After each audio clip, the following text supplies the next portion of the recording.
folks, it's Denise Howell here. Are you ready to party like it's 2006? How about 2004? We've got anniversaries, birthdays, Halloween, and tech law coming up on This Week in Law with Ernie Svenson, Rick Klau, and Evan Brown. All next. Join us. Netcasts you love. From people you trust. This is TWiT. Bandwidth for This Week in Law is provided by Cachefly at CACHEFLY.com. This is TWiL, This Week in Law with Denise Howell and Evan Brown. Episode 185, recorded October 26, 2012. Now we are 6. This episode of This Week in Law is brought to you by ShareFile. Enhance your workflow. Send files of almost any size easily and securely with ShareFile by Citrix. Try ShareFile today. For a 30-day free trial, go to sharefile.com, click the radio microphone, and enter TWiL. Hey folks, this is Denise Howell, and you're tuning in for This Week in Law. I am so excited about today's show. We've got birthdays, we've got anniversaries. TWiL is 6 this week. We're very excited about that. And I'm so excited to have some of my very oldest friends joining us here on This Week in Law this week. We've got Ernie Svenson from New Orleans, Louisiana. Hello, Ernie. Hey, Denise. It's great to be here as always. Great to have you back. Now, I know you've joined us for at least, this one and last year's anniversary show. You've probably joined us for others, but I'm just so glad that you were able to make it today. It's because I like to come on during Halloween season. Yes, it's a good time.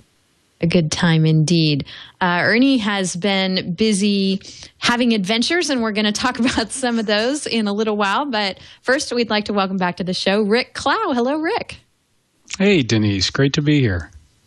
Great to see you again. Rick is at Google Ventures and is a longtime blogger, has been knocking around the webs as we know them for quite some time, for at least as long as I have. And so it's great to just sort of get to have Old Home Week here on TWiL today, which also happens to be, and I brought the festive balloons not just because Halloween is next week, but today is Rick's birthday. Happy birthday.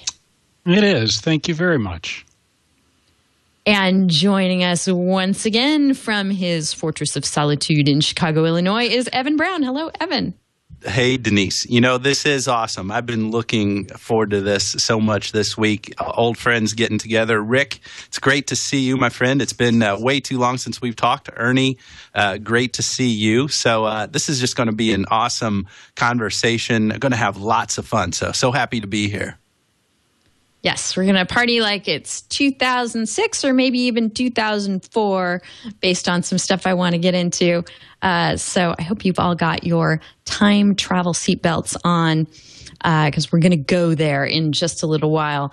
First, I'd love to talk about something that's been happening currently, though, with Ernie. In fact, Evan brought it up at the end of last week's show, and it's just a real interesting issue that I think people don't think about much, and that is the fact that things that we consider to be legal authorities, or even things that may be in the gray area of whether they're legal authorities or not, sometimes are subject to copyright protection. And that seems to be the case with the American Bar Association's ethics opinions. Now, these are things that govern a lot of lawyers' conduct. So, I consider them laws in a very meaningful way. And so it's interesting to think about the fact that a law could be copyrighted such that you couldn't share it around, repost it, and discuss it. But Ernie, you got yourself DMCA'd by having one of these on your PDF for Lawyers blog, didn't you? I did. I confess it here before all my friends. Yes. So give us the whole story. What happened? Well, so I have the PDF for Lawyers weblog where I talk about how lawyers can use PDFs and so forth. And I guess back in 2006, I wrote an article that had something to do with metadata, and I wanted to cite to the ethics opinion that talked about it. And I looked around on the web, and I couldn't find, it linked to from the ABA site. And I really, at this point, no longer remember how I came across it. But I found a PDF that had the formal opinion. And so I said, well, I'll just post it here on my site and link to it. And after a while, I heard from the ABA, I guess a couple of months later, saying, please take down your post. And at that point, the post was no longer relevant, so I took it down. Forgot about the fact that the file had still been uploaded and was still visible. So then a couple of weeks ago, I got another email from the ABA compliance person saying, take down that ethics opinion, you're not allowed to have it. And at that point, I sent the email to two friends of mine, one who's an ethics lawyer, and I said, were you aware of this? And he said, yes, I have been aware of it. It's really annoying. I can't believe they do it. I wish they would stop. And I sent it to another lawyer who's a copyright specialist, and she wanted to pursue them and ask all kinds of questions about how they derive their rights. And I said, I'm not going to do that. My attitude is I'm not here to make people aware of ethics issues.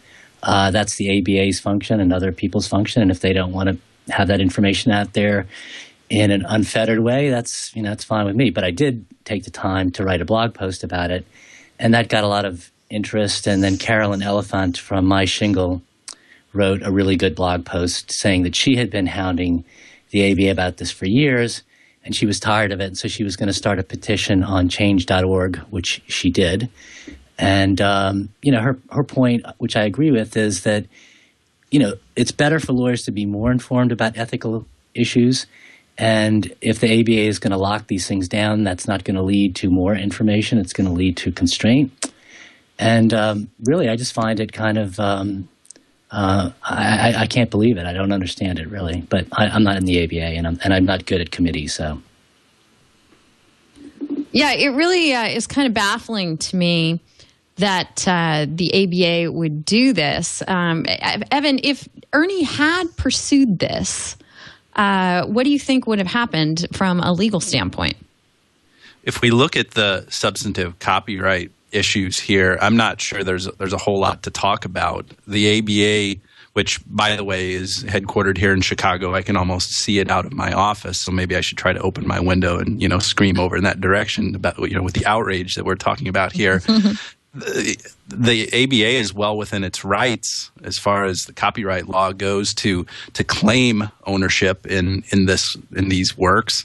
The real discussion here, and it is a legal issue in as much as it involves the regulation of the profession and the decisions to do things that are good for the profession and by extension are good for our society at large. That discussion focuses on, whether it's the right thing at a more general level for the ABA to be doing this thing. And Carolyn Elephant, we've been talking about that blog post that she made about this on My Shingle, and I referenced it at the end of last week's show where Ernie just mentioned she put the link to the change.org petition. She made a great point. I mean, she made a number of great points in that, but one that particularly stuck with me is that what the ABA is doing here in Ernie's situation looks a lot like what the RIAA has done, being strict in its enforcement of the copyright interests of its members.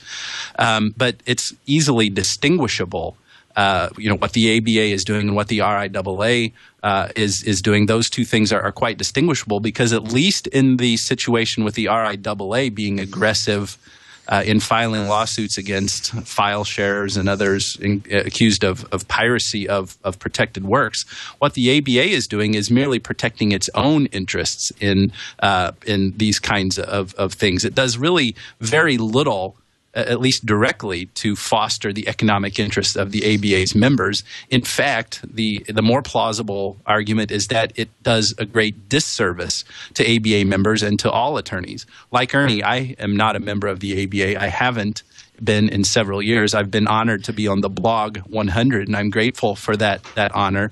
But that doesn't, dissuade me from coming out and saying that the ABA has made a decision here in taking a strict approach to this. The ABA is doing a disservice to lawyers and to society at large because, if anything, ethics opinions, guidance for how to practice law in the right way for the benefit of society, those things should be freely available much more readily than even other areas of law like, for example, municipal codes, which are often tied up with copyright and aren't freely available. If there's one body of law, and I'm using air quotes because these are just more advisory kinds of opinions, that should be freely available, ethics opinions should be at the top of that list for sure. Yeah, this is really starting to burn me up in ways that are causing some strange changes. Sorry for those of you listening audio only. I'm doing a terrible sight gag with some goblin gloves here. Really burning me up. So if it's burning you up too, we do have a link to Carolyn's article in our show notes for today at delicious.com/thisweekinlaw/185. She links out to her change.org petition, and I signed it. I'm certainly on board with having the ABA open up these things and not come after poor Ernie and others for things that were posted back when we first started doing TWiL in 2006. Rick, do you have any thoughts on this? Well, I'm curious, have we heard from the ABA what they think their interest is here? I've had trouble trying to channel them and understand why, as an organization, to Evan's point, they should be demonstrating what it means to practice law properly, ethically. And I can't figure out how blocking this from public dissemination in any way aids the ABA or furthers its own interests. It seems like it's destined to inhibit its own interests, not to mention, as Evan mentioned, the interests of its members. Well, it's easy to take a short-sighted view, to try to step into the ABA's shoes like this. And it's the same short-sighted view that most copyright maximalists take, is that there's some kind of natural right to extract revenue from each iteration of a piece of content, whether that iteration be a distribution, whether that be a photocopy, whether that be making a derivative work. But I think as we try to engage in a thoughtful dialogue about it, the natural extension of that is what the ABA would see as an unintended consequence of this actual diminishment of overall societal benefit. If we were to take a utilitarian look at it, that the famous utilitarian barometer that is on the wall that shows the collective public good actually goes down from this, whereas the more short-sighted view that the ABA would take was like, well, the organization will benefit if we can maximize our revenue from each piece of content, and that will, by extension, enhance the profession. But I don't think it works out that way. I think it breaks down and just goes the other direction. All right. Well, let's talk about a different copyright story, copyright from a different angle anyway.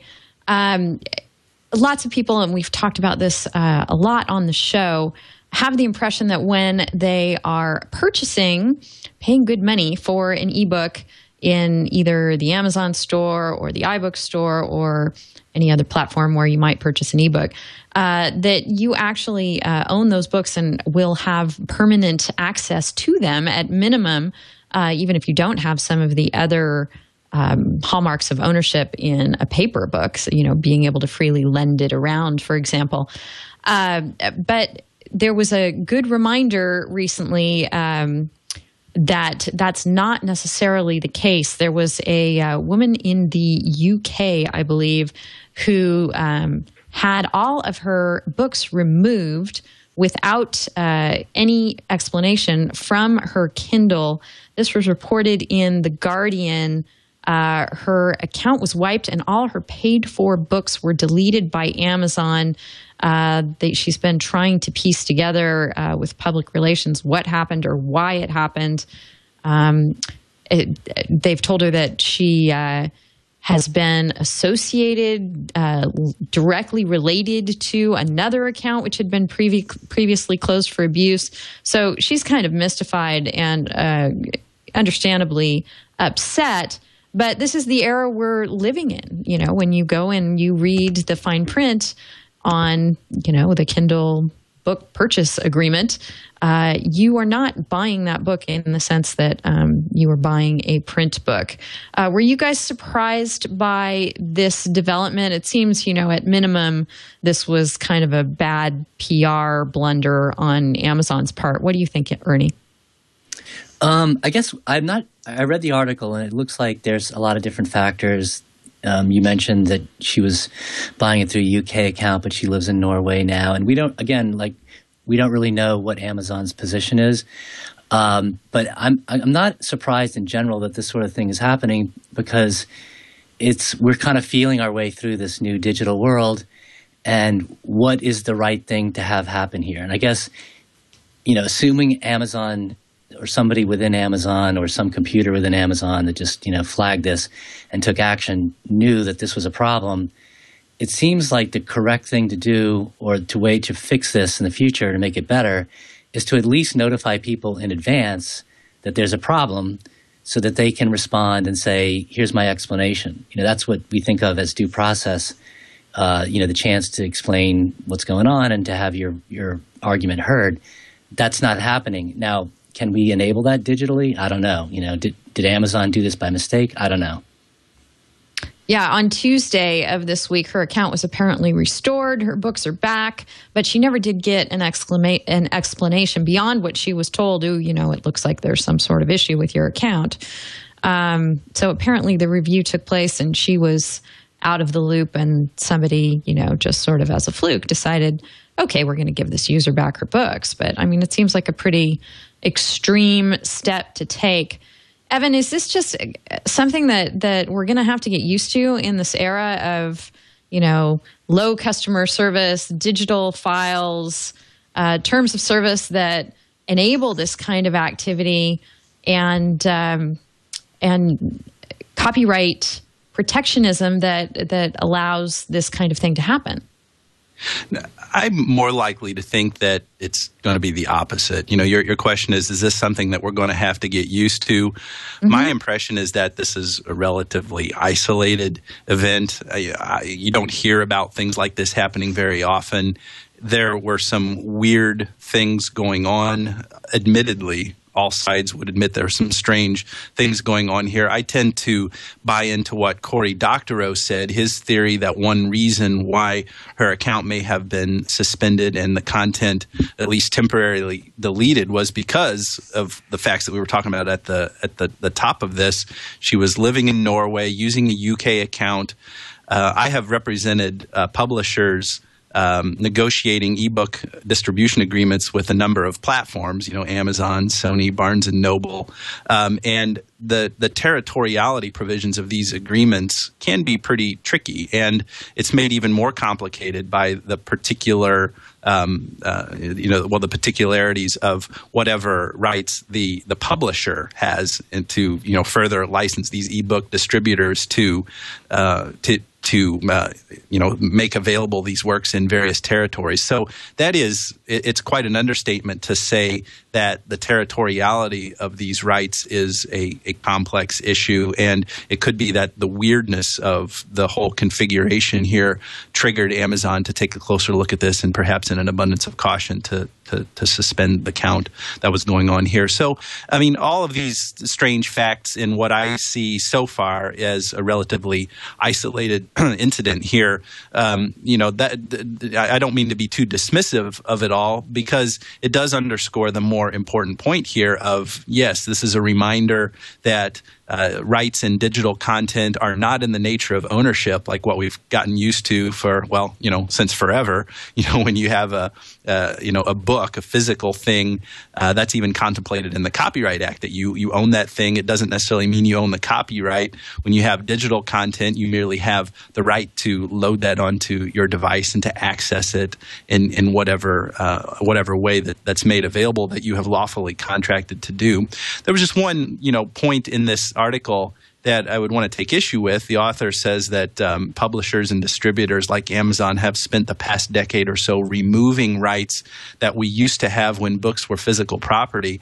I think that's overstating it to an extent that it becomes inaccurate, because it's not like it's not like the law used to be set up so that if you just had electronic access to something, or that you merely gained an electronic copy in the local environment, that you somehow obtained ownership. The law has always been that you can set up that content owners can set up these types of relationships in a way that it's merely a license, so that the question of actual ownership of the copyright and as distinguished from the tangible medium is kept very very distinct in all this. So the point being, from what I'm saying here, is if there's anything that we need to get used to go back again to your original question, it is this fundamental issue here that, yes, access to digital content is different than ownership. And, there are plenty of upsides to that as well that I think on balance outweigh the negative implications from isolated situations like this. I think there's a couple of things from it. It struck me when I was reading both the article and a few of the other contemporaneous accounts of what had happened. My sense here is that Amazon algorithmically detected what they believed to be fraud. Now, what those indications were are not clear. There's some theories as to what might have triggered it. But Amazon obviously is interested in preventing fraud.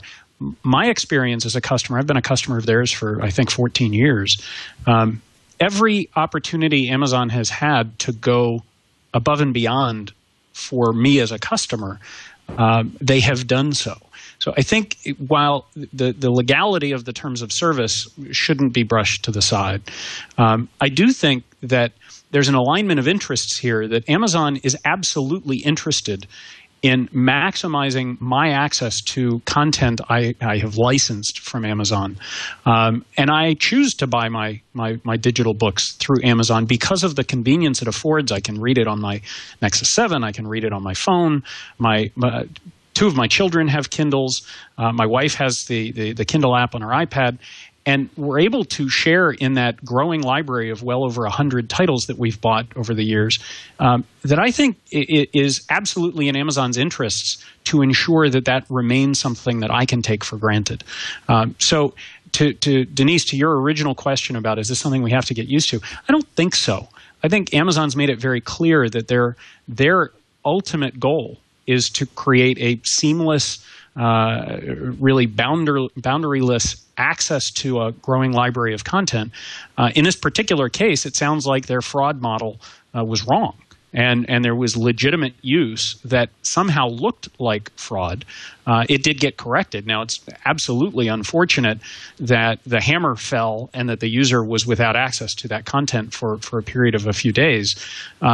But I don't think that this was willful action on Amazon's part to ruin a customer experience, right? My interactions with them, those of others that that I know, I would expect. I'd be interested to hear if anybody has a different experience in this conversation. But overall, they have always impressed me in wanting to ensure that my interactions with them were far better than I ever expected.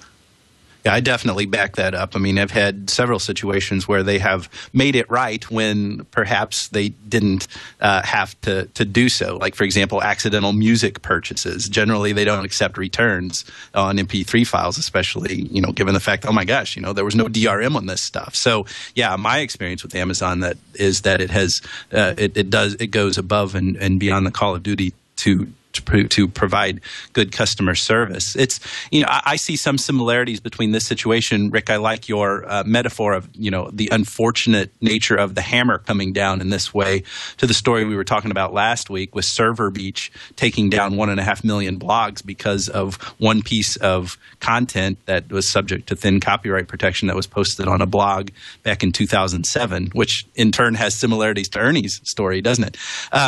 That's the natural consequence of things. And that's probably some unavoidable collateral damage that we do from living in a world where the model is like this, having so much content available and selective availability to it.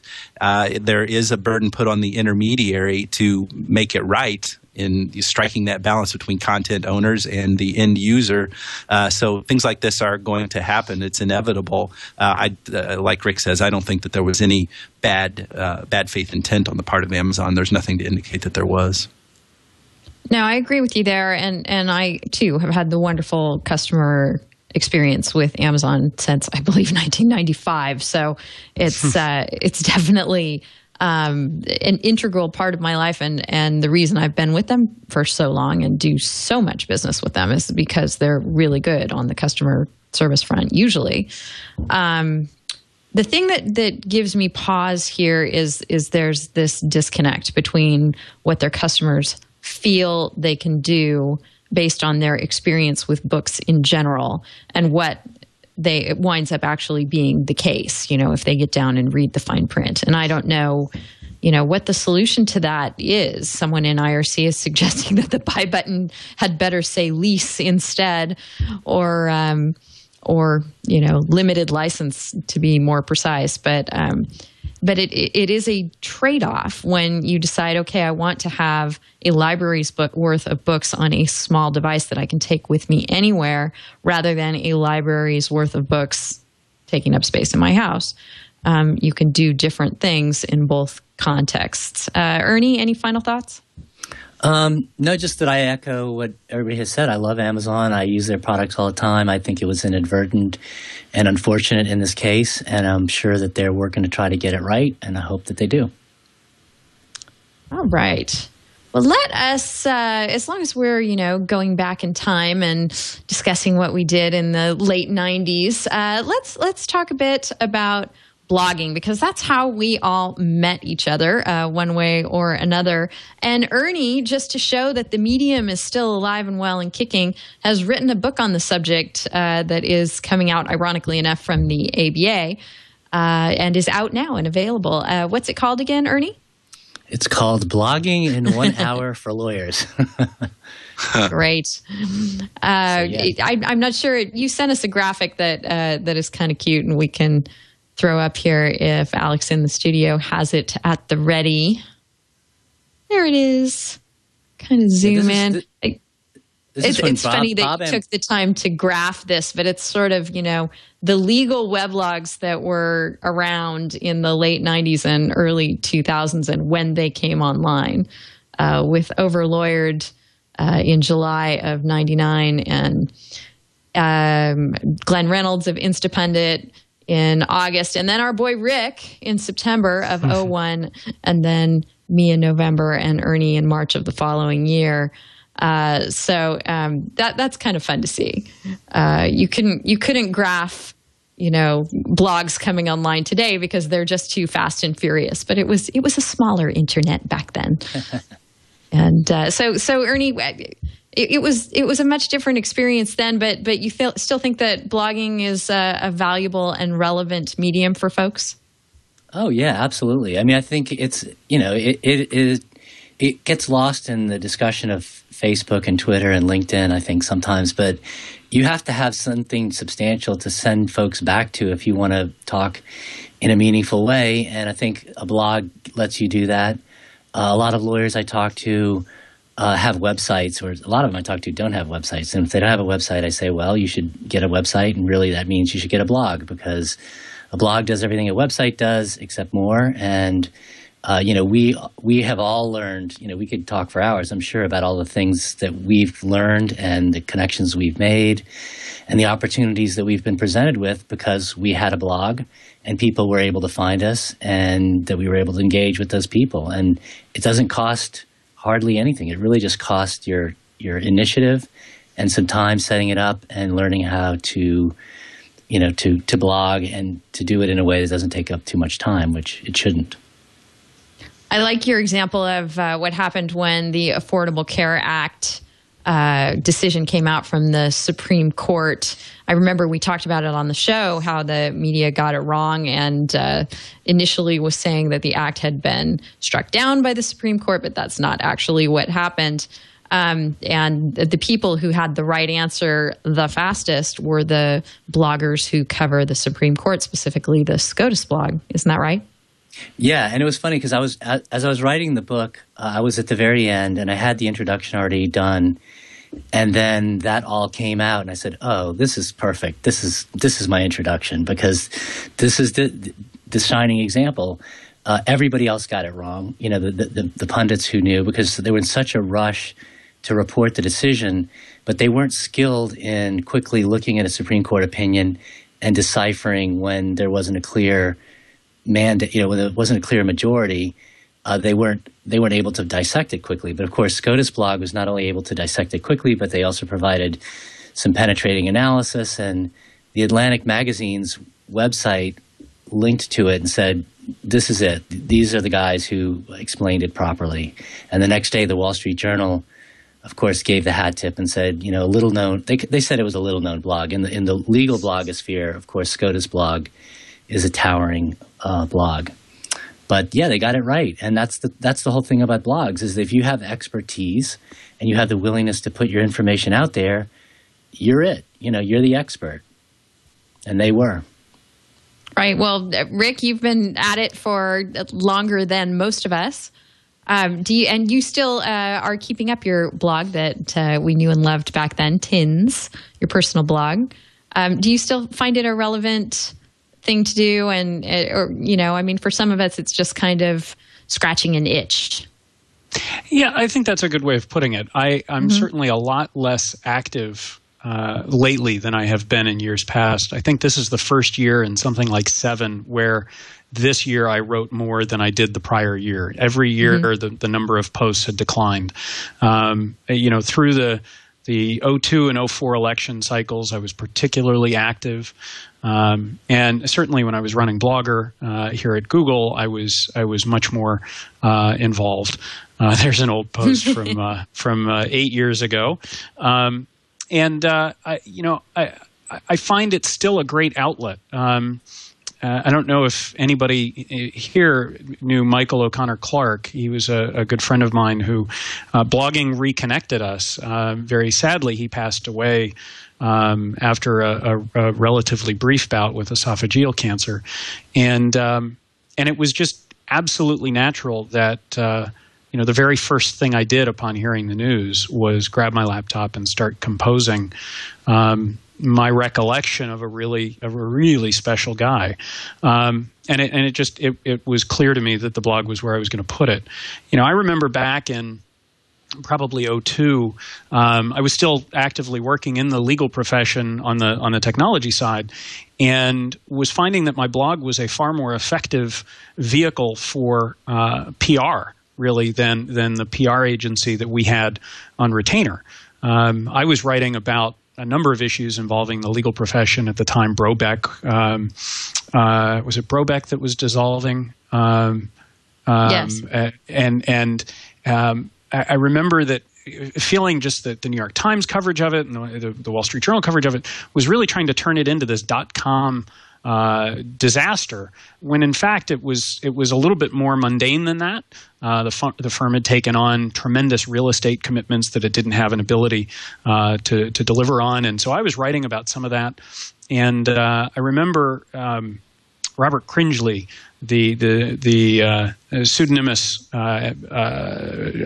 columnist for, I think it was Inc. at the time, wanted to write an article about what to do when your law firm goes away. And I happened to be the top result at Google on that subject because I had been writing about Brobeck. As a result, got my company at the time fairly significant coverage and an introduction to some of the folks at Inc. that we had been trying to get on their radar for months.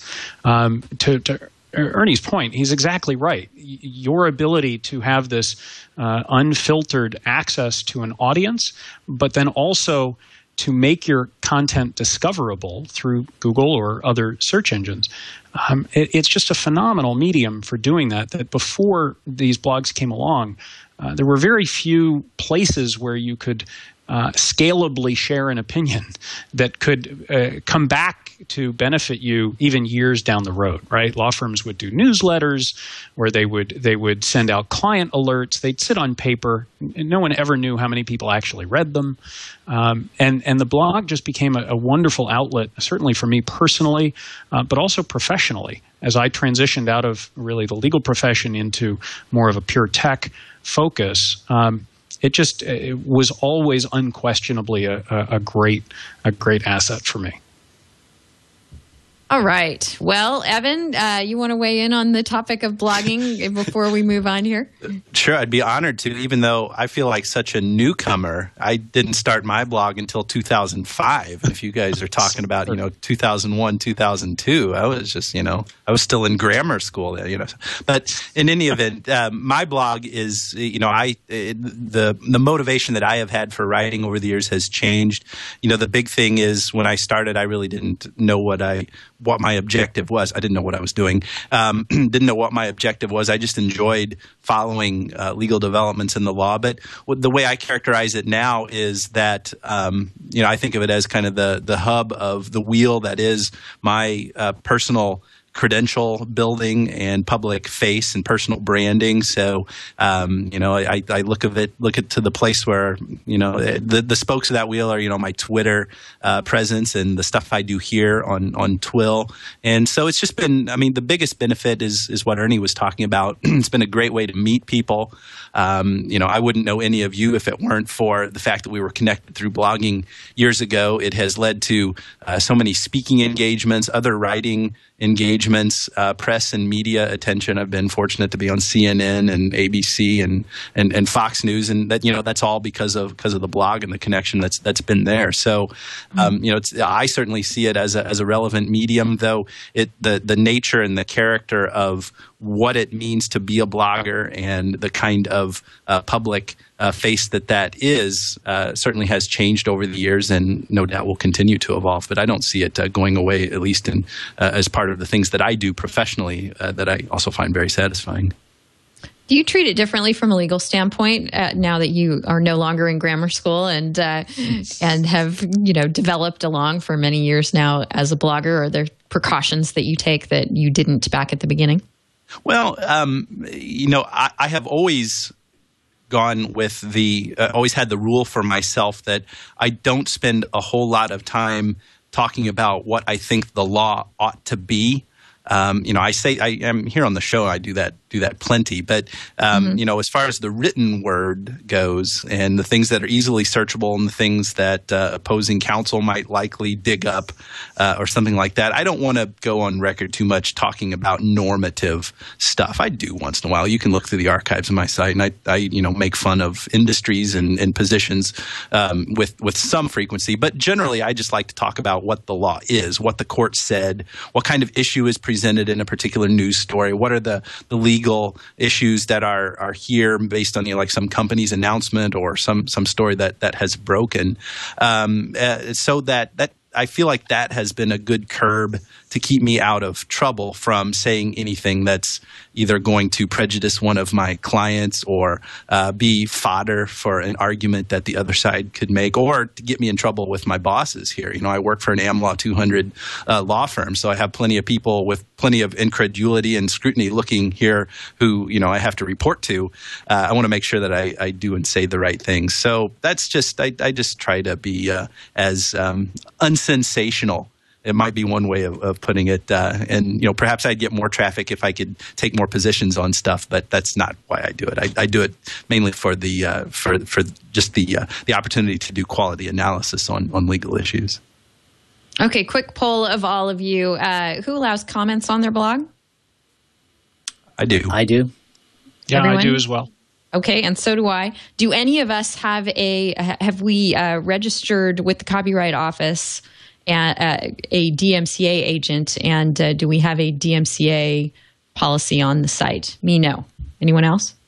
I have not, and I'm just not worried about it because I don't get all that many comments, and I also know that I was making this point as recently as last week. Just because I don't have a DMCA policy doesn't necessarily mean that I would automatically be an infringer if somebody uploaded infringing content to in the comment field on my site, and I would take it down right away. So I wouldn't worry about the ultimate liability, even though I haven't sailed my ship into the DMCA safe harbor.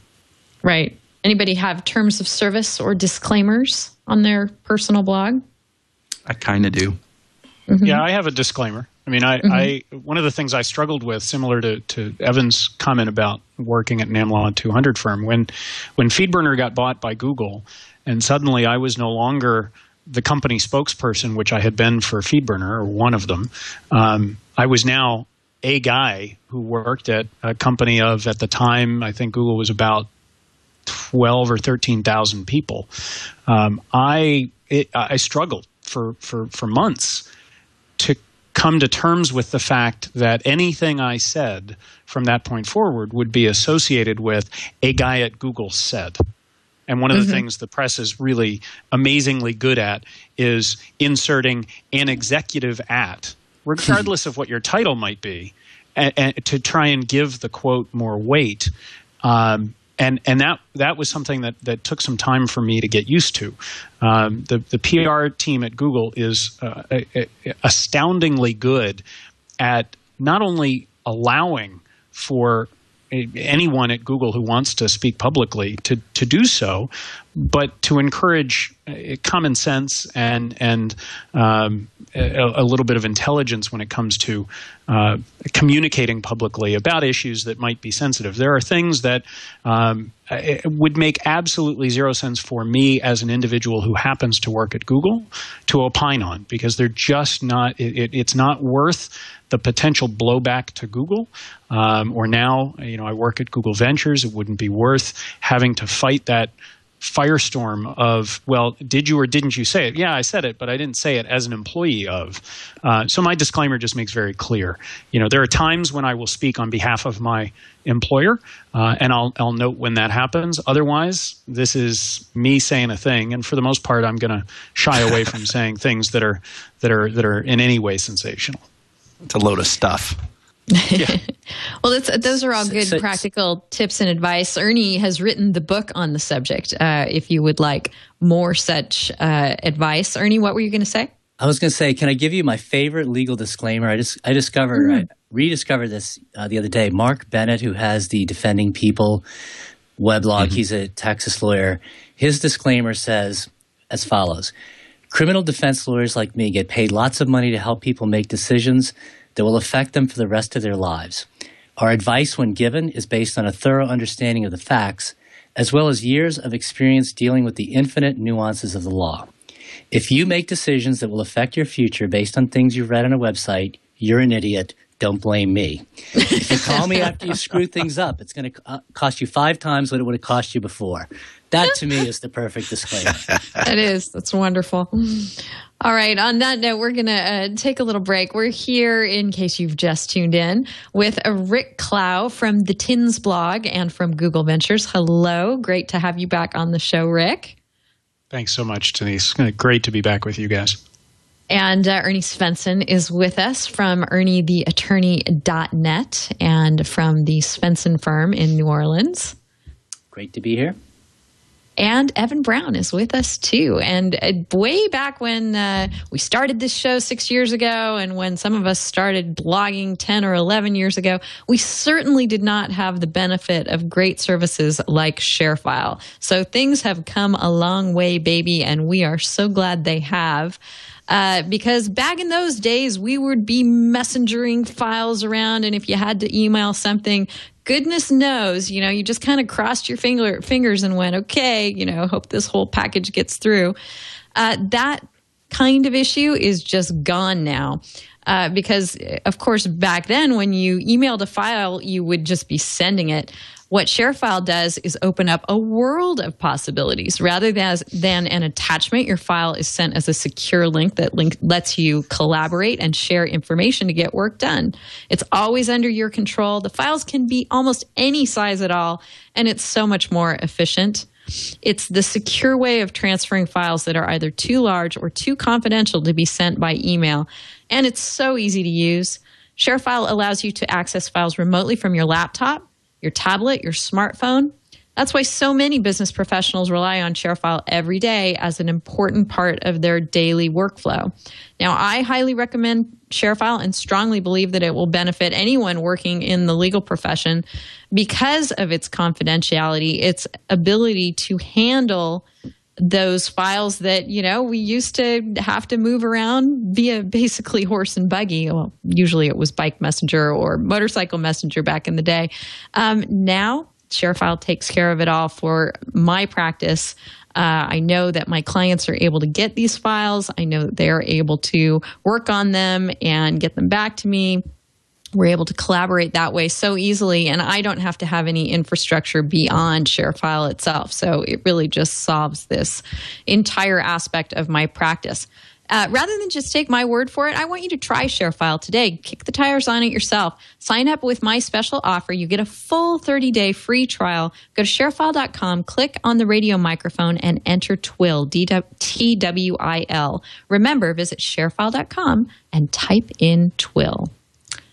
All right, as long as we are traveling back in time and talking about how those things relate to what's going on here in the present day, let's talk about some things on the legislation and policy front.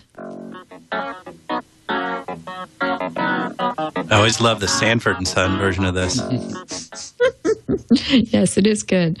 Expect him to be coming out and sitting on a chair in the middle of that marble courtyard. So Rick, you're at Google Ventures these days, but a long time ago, you were back in Illinois and blogging away and paying a lot of attention to political things, and were one of the first people to be involved on the side of social media and politics.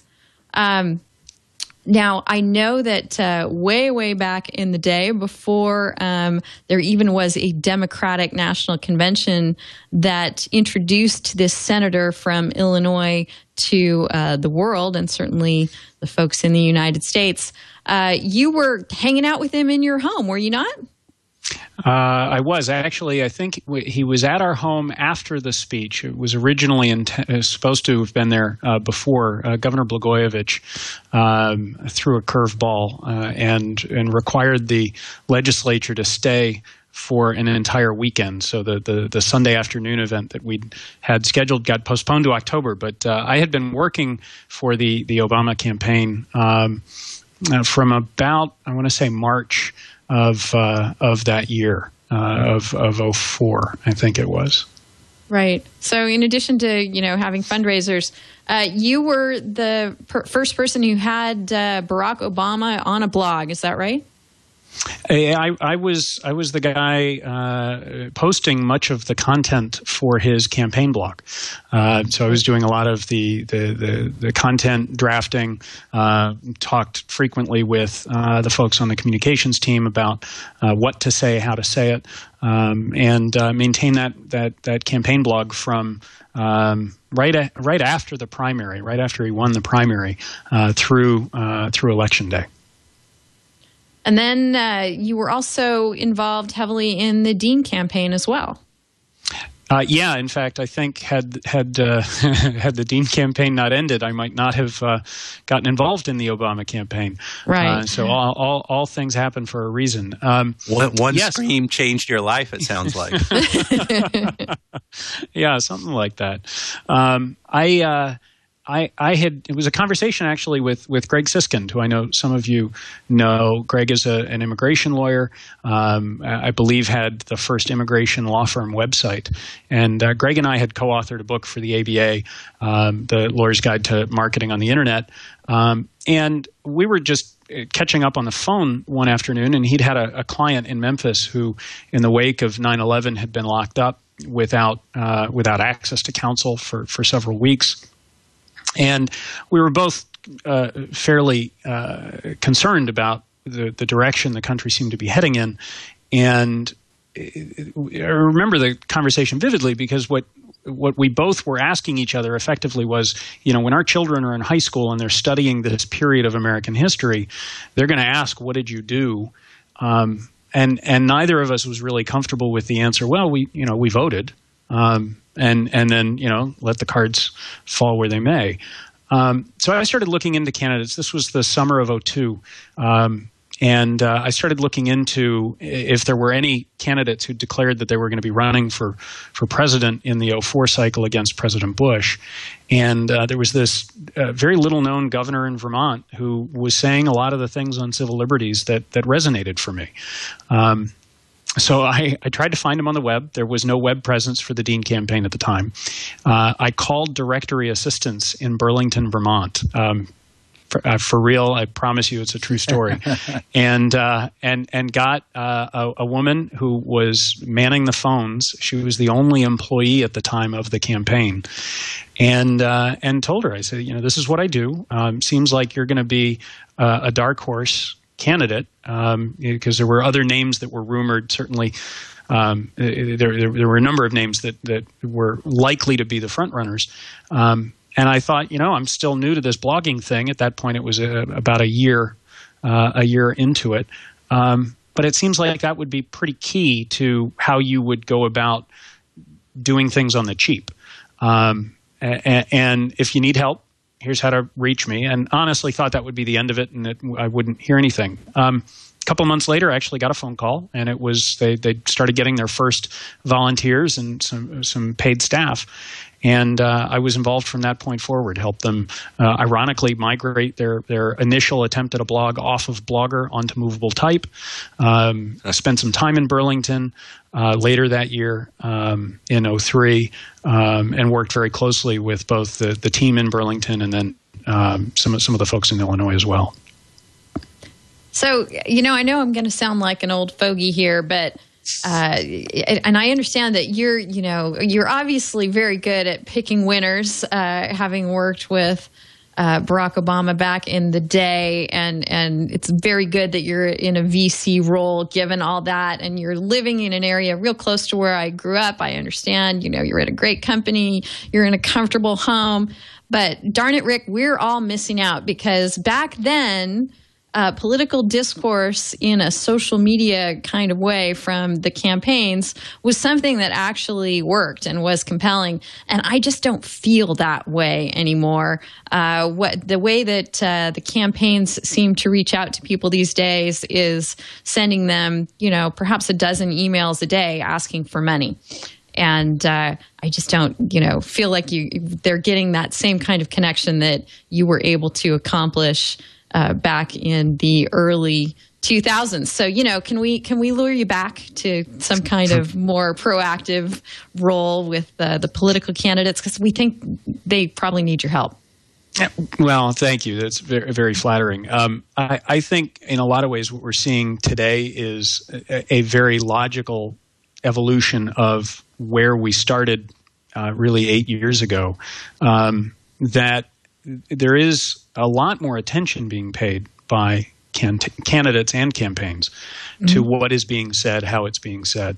But it's at a scale that ultimately prevents a lot of the familiarity that came from what we saw in those early days in 02, 04, and even to some extent in 06. I think it was largely gone by 08. I don't know what the answer to that is. I think that I do like, interestingly, one of the things that the Obama campaign has been doing more in this cycle, and I suspect the Romney campaign is doing as well, although for reasons that will become obvious in a moment, it's not nearly as apparent to me what the Romney campaign might be doing, where they're not encouraging you to spam your Facebook timeline with endless invective about how bad the other guy is or how good your guy is. Instead, what they're doing is they're giving you an opportunity to see who amongst your circle of friends are in states that are critical, right? So take Ohio as an example. That's likely going to be really the fulcrum on which much of this election will be decided. So tell me who of my friends are in Ohio and give me an opportunity to engage in them directly. And so what that engagement might look like is more of a conversation, whether it's a phone call, whether it's a Facebook message, an email. That, I think, ends up being both much more intimate and potentially much more effective. But it's also largely invisible, right? Because it's not it's not a public post on Twitter. It's not a blog post, which ends up being, very untargeted. It's ultimately one-to-one communication, and the citizen in me likes this notion of encouraging discourse instead of a partisan bickering. Right, that crap drives me crazy. Right. But I do think it to the extent that it's happening, it's largely invisible to all but the few participants in those conversations. So time will tell. Certainly, living out in California, we are not a material state from a likelihood of being a swing state. We will cast our electoral votes for President Obama come November 6th. Yeah, that doesn't keep as I'm listening to you talk, I'm glad we're not a swing state because I already live in Orange County, California, maybe, one of the last Democrats standing here. And my friends and acquaintances still are trying left and right to drag me out to see 2016 and, change my mind as though that's going to make a difference in this election voting in California, which of course it's not. But It's just when your friends are trying to change your mind about politics, I guess that's just a different kind of spam, and maybe just as unwelcome as the fundraising email from the campaign. And I'm sensitive to that. I every once in a while, I think, my zeal for whether it's President Obama. I have a friend who's running for Congress here in California against a 40-year incumbent. The incumbent has been in Congress since 1972. My buddy who's running for Congress was not born for another 11 years. He's 31 years old. And I'm really excited to see what Eric Swalwell, my buddy who's running, would bring to Congress. In not least of which because he is actively embracing these tools. He is the one that's on Twitter who's replying directly to constituents, press, voters out of the district, but who have an interest in what's going on here, since it's become a bit of a marquee race, given that you have a very vulnerable incumbent. I think there are some positive signs about what's coming, but it's. I would agree. I do not need to be invited to compete for a dinner at George Clooney's house. That's not interesting. I'll support my candidates and I'll give them a lot of my time, but this notion of raffling off access to celebrities for an hour and a half to stand in a corner and gawk, just that doesn't move the needle for me. Right. So, Ernie, as a person who has written a book about effectively using a form of social media, do you think that the campaigns and political office holders and candidates in general are effectively using those platforms? I would say on the whole, no. I think that, this is a really new tool. All these things are new tools. We forget that. We especially forget it, I think, because we use it. We know people who use it. All my friends, or a lot of my close friends, use Twitter and Foursquare and Pinterest and, Google Plus and all those things. And so it looks to me like that's the world. That's not the world. And I think what happens is, or what has happened is, people who move into the social media world who don't really understand it look at it and think of it as an extension of what was there before. So if interruptive advertising through mass media was a great thing for many years, then they go, this is a new, cheaper way to interrupt a bunch of people and to besiege them. And that's not what it's for. So in politics, it's tricky because you're talking about people's worldview. You're not going to change people's worldview. And you can give them some new information, and maybe if they don't know what's going on, that'll change your mind. But that's highly unlikely to happen. And so I don't think that looking at it as a tool for candidates to get people's attention is really helpful to understand how it can be used. I think where it is helpful is something Rick was alluding to before, talking about his buddy, tweeting out and talking. Cory Booker, to me, is like the shining example of somebody who really uses this tool well. He seems to be authentically tweeting himself. Now, I know most of it is probably not him, but whatever part of it is not him looks just like him, and he must control it. Cory Booker is an example of somebody who's doing it right. And remind us who that is. He's the mayor of Newark, New Jersey. Mm-hmm. And he's a rising star in the Democratic political party. He's somebody who you hear of a lot when you talk about candidates like Obama. But it's those kind of candidates who are out there using these tools to communicate in a direct way rather than through an intermediary. I saw this recently. We have hurricanes in New Orleans every once in a while, as you guys I'm sure know. And the last one that came through, which is a real scare, and knocked out the power for a couple of days, there was a local legislator who I am aware of. I know, he's a lawyer. He's out there. I don't really, particularly like him as from what I could tell as a person, so I didn't pay much attention to him. But as soon as the hurricane hit, after it passed, he was driving around tweeting out, this store is open, the supplies are over here, look over here, do this. And I was having a conversation yesterday with a local fellow who started up a newspaper that's an online newspaper. And we were talking about this because this fellow at this newspaper was retweeting this congressman's tweets. And that's how I found out about it. And I said, yeah, I thought that was really great what he was doing. He said, well, it was really his wife that was doing it, because if you look at her Twitter feed, she's the one that knew about it, and he doesn't tweet anymore. He only did it then. So, at least he did it. So that's the good news. But it's just make use of these tools to talk to people directly. And if that's what you're doing, great, then you're doing something new. But most people aren't doing something new. They're just doing press releases in 140 characters. That's my take on it. But I couldn't agree more. What do you think, Evan? Do you have examples of people you think are effectively using social media, or is it, kind of the pessimistic conclusion that Ernie just reached?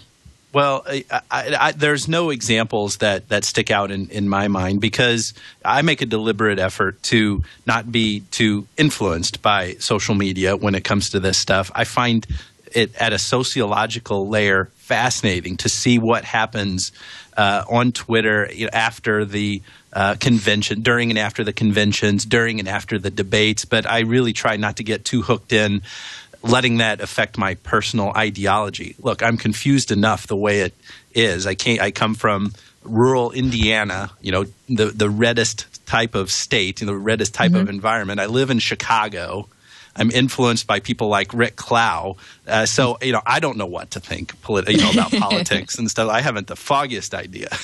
So, I try to just, stay close to the center as much as I can. So I don't, have any like shining examples of what to point at here.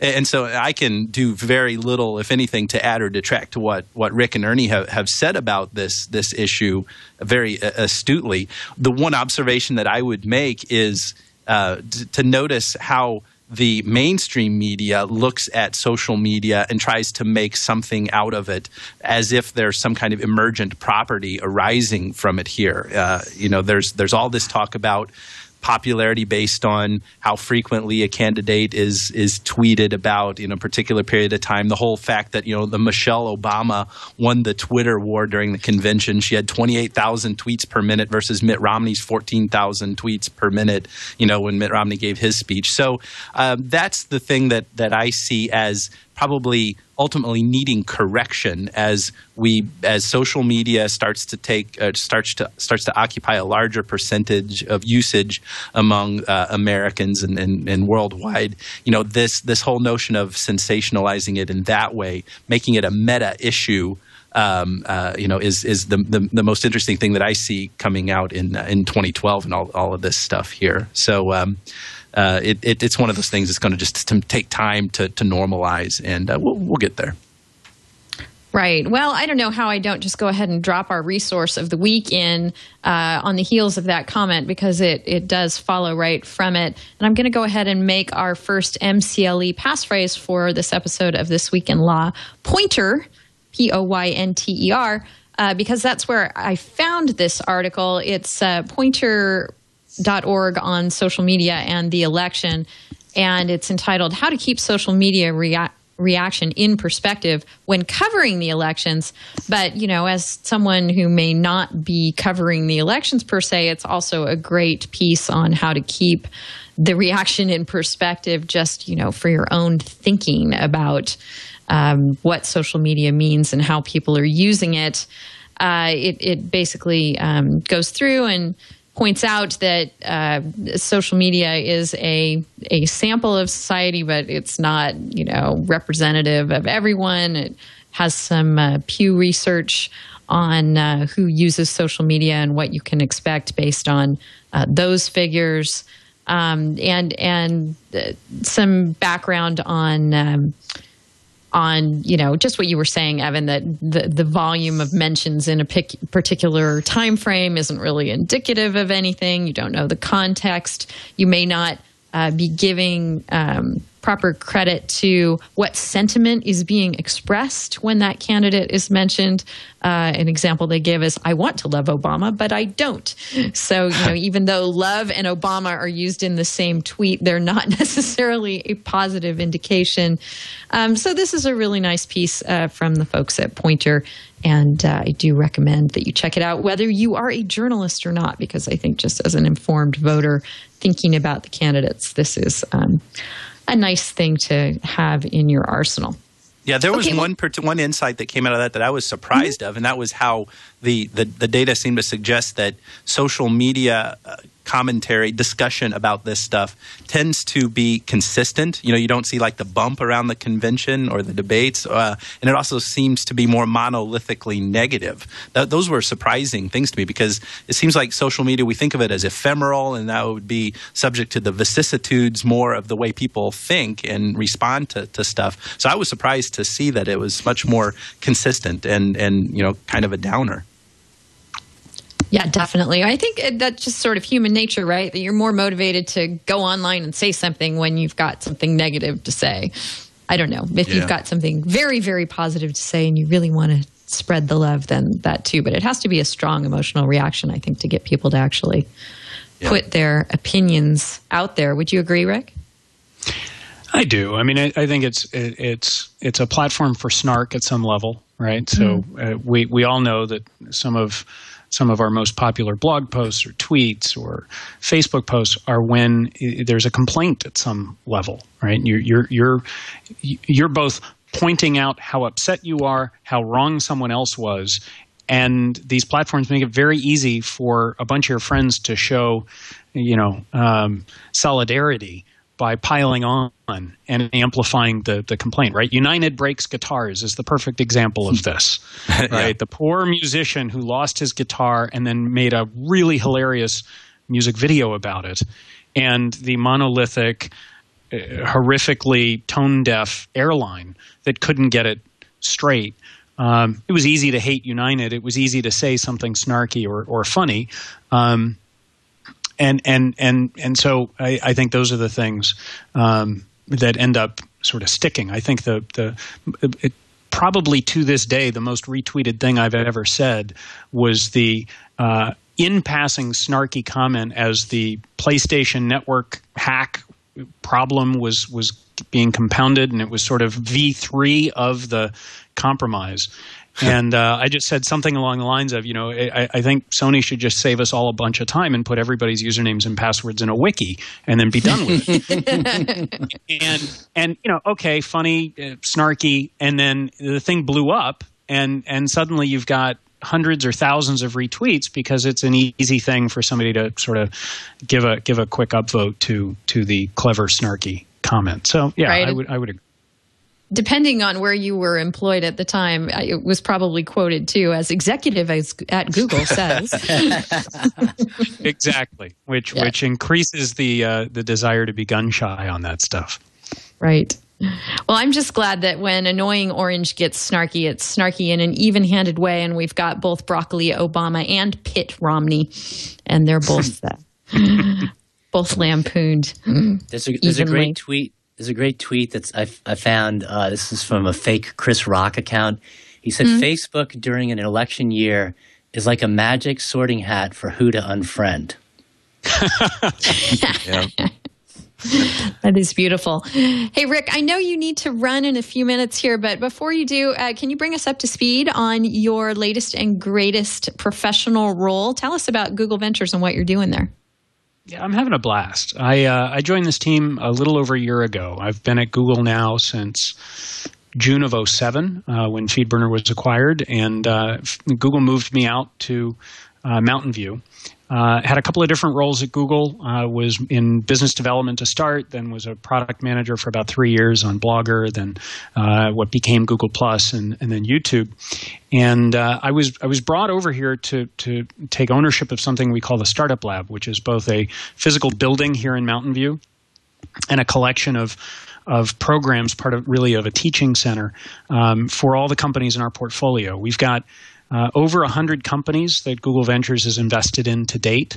As a venture capital firm, we'll be investing $1 billion over the next 5 years in really transformational companies, whether it's big data, mobile, cloud, gaming, enterprise companies as well, and life sciences is a big focus for us that I think surprises folks who think that we're somehow strategically connected to Google when in fact we're really a financial investor. We measure our success on the returns only. We don't try and tie that activity to what would be good for Google Inc. I guess that answers one of my questions. I've always kind of wondered about the end game for Google Ventures, if it was just sort of an extension of labs where Google wants to invest in companies that it thinks might be useful sometime down the road, or if it really is just about maximizing profits and adding to its bottom line. So you think it's more the latter? It's solely the latter. Okay. I think the thinking in starting Google Ventures 3 years ago and in continuing to invest today is that the way you measure, right? Google's all about measurement, all about data. The way you measure whether an investor is doing a good job is how, if they put X dollars in, did they get X plus Y back? If we were to try and connect our investing activity to what was strategically important to Google in a 3, 4, 5 year time window, I think that would be impossible. Google's strategy is more nimble than that, and trying to find companies that will be, where the puck is that Google is playing with that far down the road, I think would be a fool's errand. So, the exciting thing for me is that what I've been asked to do is take this quickly growing portfolio and figure out what are the things that these startups, what are the things they don't do well yet? What's the expertise or experience across Google that we can share with them to help make them better, to help their companies execute better, more quickly, and ultimately be more successful. So we've done probably 40. Mostly workshops this year.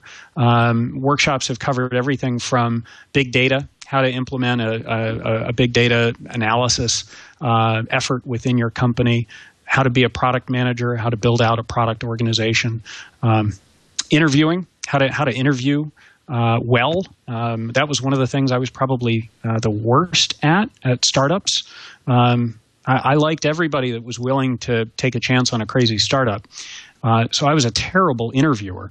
Something that coming to Google, I learned how to interview well, and we try and share that expertise with our portfolio. And it's phenomenal, right? I'm floored at when I showed up. We would be happy with 10 to 12 entrepreneurs from our portfolio attending an event that we did. I'm now averaging 70 to 80 entrepreneurs at startups, and we've had more than 3,000 hours this year of engagement. It's really phenomenal. I think I've got the best job in the world. I have access to all this expertise and experience at Google, and I get to work with over 100 companies, all trying to change the world, and they see me as their resource to help them acquire the skills that they need to be successful. Well, you're going to be a great mentor. I know you already are. And I also know it's your birthday, and we're not going to take up any more of your time than we already have. We hope you have a wonderful, wonderful rest of the afternoon. And we're so glad you could join us here today. We're going to go on just a bit longer and wrap up the show, but we're going to let you cut on out of here, Rick. So thanks so much for joining us. Well, Denise, Evan, Ernie, thank you guys. It's just wonderful to be back in touch. And I'm heading to the airport to pick up my wife, who's home for my birthday, which is great. And we'll have a nice weekend with the kids. So you guys enjoy the rest of the show and have a great weekend. Thanks. We will do that. Take care. See you, Rick. So I want to follow up on something Rick mentioned about the PS3 in a minute here. There was a legal development there. But in the meantime, as long as we're talking about Google Ventures, did you guys happen to read the article I put in the rundown about Joe Kraus? You remember Joe Kraus from digitalconsumer.org way back in the day? Again, more time travel. I didn't make that connection. Yeah. He's the dude. Yeah, he was, Excite.com and definitely one of the first people really taking the consumer side of the digital rights debate way back in the day. Now he's partner at Google Ventures with Rick there, and he gave a speech recently in which the soundbite was, in 5 to 10 years, your smartphone will replace your car. That's intriguing. There's yes. a lot to be taken from that, and he should know, being, watching the future like that. And I guess what the premise is that we're not going to need to own cars. We can just maybe it's like ebook content. You just have them for a little while and you don't really own it. You're just kind of there, and they show up whenever you want.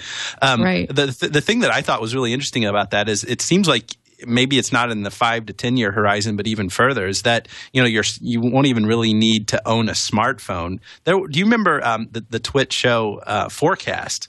I forget who it was, which guest brought this idea, but it was that our devices are going to become disposable essentially. So with the increasing sophistication and the price performance going down on all this stuff, performance going up, price going down, Moore's law, accelerating returns, we're going to have, inexpensive hardware so that, your smartphone isn't going to be this thing that's causing you to get mugged on the sidewalk. It's just going to be something as disposable as cardboard, but yet pack a real powerful processor. So I was thinking the natural extension of that is, isn't everything just kind of like come and go into our lives? Couldn't that be a natural extension of increasing complexity in information technology? Yeah, I mean, this statement I think is definitely a compelling one. I think some people just threw up their cars, threw up their hands and said, "Well, a phone isn't going to be able to drive you around." But I think, Evan, you went right to the point that it doesn't have to. It can get you driven around. Ernie, any thoughts on this? No, but if we can get rid of cars, that's great. Actually, we only own one car. I have a scooter, and I ride my scooter around because New Orleans is a very scooter-friendly town.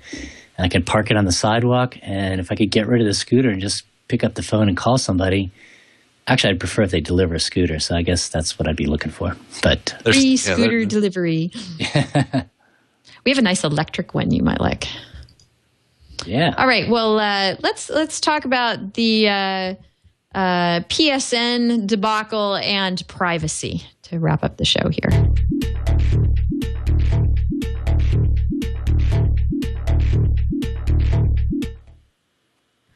So I loved Rick's tweet. I had forgotten about that, about why don't you just put it all in a wiki and save everyone some time. The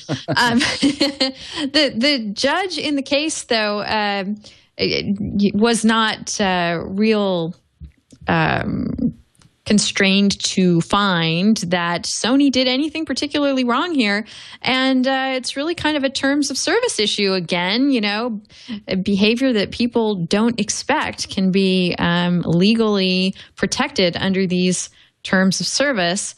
Most of the class action complaint against Sony's handling of that data breach has been dismissed at this point. And it's because the judge found that Sony just never really told people, hey, we're going to be perfect. We're going to perfectly manage your data. In fact, Evan, I think it was just a few shows ago, you were talking about how companies who manage data need to be real careful with what they're telling their customers they're going to do with it. And apparently Sony took your advice and was careful enough for this judge's taste. Do you have any take on this? Yeah, this is interesting. And, Ars Technica is awesome. It's pretty much my favorite source on the web for information, except for the Not So Private Parts by Kashmir Hill. That's my favorite destination on the web. But ours is awesome. But, this headline is a little bit misleading. We got to really be careful. If the judge's decision in this situation here didn't have anything to do directly with the terms of service. What that language was actually in a footnote to the analysis for the real reason why the judge tossed this out. There was no breach of contract claim in this lawsuit, so there really was no opportunity for the judge to substantively evaluate the promises that Sony made to its users or any kind of warranties that the service would remain uninterrupted. What the discussion of the terms of service came about was in a footnote in a discussion of the reason why the court was dismissing the negligence claim against Sony. And